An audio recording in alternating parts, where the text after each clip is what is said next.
आज का हमारा लेक्चर क्लास 10 के विज्ञान विषय से रासायनिक अभिक्रिया एवं रासायनिक समीकरण से ताप के आधार पर अभिक्रिया कितने प्रकार की होती है। आज हम सीखेंगे कि कोई भी अभिक्रिया जब उस पर ताप का क्या प्रभाव पड़ता है। तो ताप के आधार पर अभिक्रिया करने के लिए हम ये देखते हैं कि कभी कभी जब हम अभिक्रिया करते हैं तो उससे कुछ ऊष्मा निकलती हैं, और कभी कभी जब हम अभिक्रिया कराने की कोशिश करते हैं तो हमें उसे कुछ ऊष्मा देनी पड़ती है। ताप के आधार पर अभिक्रिया दो प्रकार की होती है। नंबर 1 ऊष्माक्षेपी अभिक्रिया,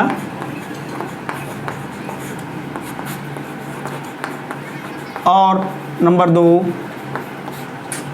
ऊष्मा शोषी अभिक्रिया।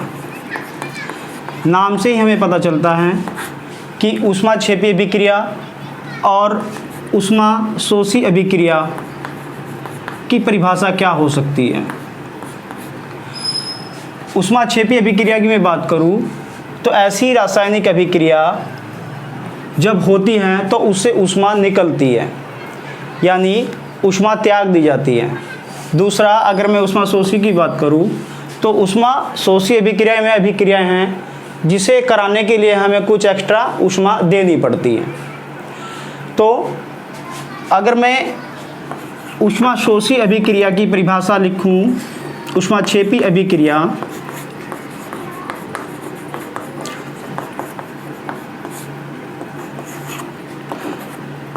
वे रासायनिक अभिक्रियाएं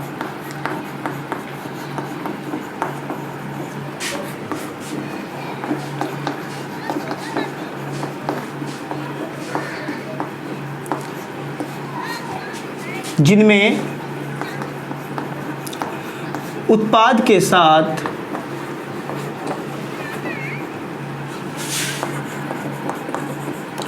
ऊष्मा भी निकलती हैं।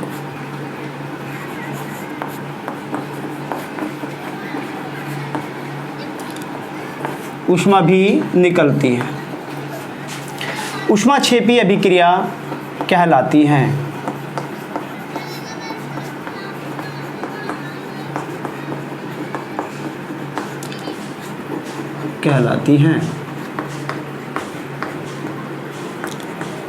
उदाहरण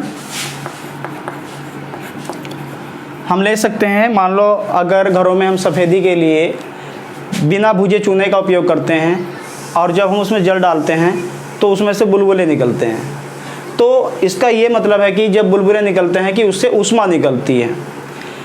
बिना भुजा चूना कैल्शियम ऑक्साइड जब जल के साथ क्रिया करता है तो कैल्शियम हाइड्रोक्साइड, कैल्शियम ऑक्साइड को हम बिना भुजा चूना कहते हैं। और ये जब जल के साथ क्रिया करता है तो कैल्शियम हाइड्रोक्साइड बिना भुजा चूना हमें प्राप्त होता है। साथ में हमें कुछ ऊष्मा भी प्राप्त होती है। ऊष्मा मतलब ये जब कैल्शियम ऑक्साइड और जल क्रिया करते हैं तो कैल्शियम हाइड्रोक्साइड के साथ ऊष्मा भी प्राप्त होती है। ऐसी अभिक्रियाएं ऊष्माक्षेपी अभिक्रिया कहलाती है। नंबर 2, सॉरी ये हमने बिना भुजा लिख दिया था, भुजा हुआ चूना। नंबर 2 ऊष्मा शोषी अभिक्रिया।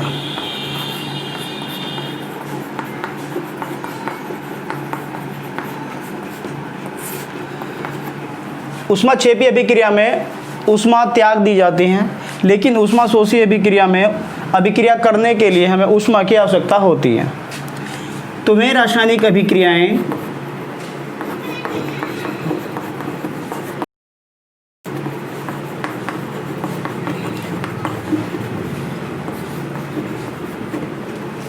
जिन्हें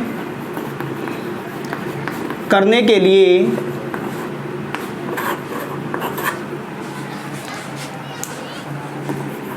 कुछ या ज़्यादा करने के लिए ऊष्मा की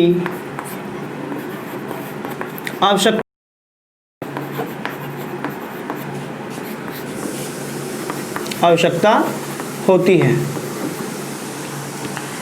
अर्थात हमें उन्हें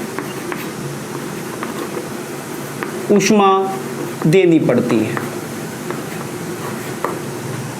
तभी में अभिक्रियाएं होती हैं जब हम उन्हें कोई ऊष्मा देंगे।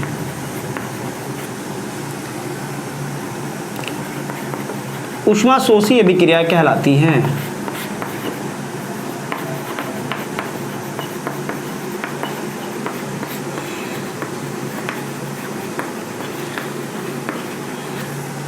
इसका एक उदाहरण, अगर मैं नाइट्रोजन के साथ ऑक्सीजन की क्रिया कराऊं तो ये बिना ऊष्मा के नहीं होती। ये अभिक्रिया कराने के लिए मुझे इसे ऊष्मा देनी पड़ती है। नाइट्रोजन प्लस ऑक्सीजन प्लस ऊष्मा, तब नाइट्रस ऑक्साइड प्राप्त होता है। नाइट्रोजन,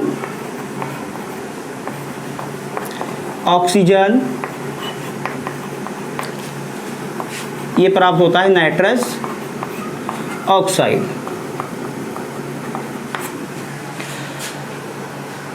तो इस तरह हम ऊष्मा शोषी और ऊष्मा क्षेपी अभिक्रियाओं में अंतर स्पष्ट कर सकते हैं, उनकी परिभाषाएं लिख सकते हैं।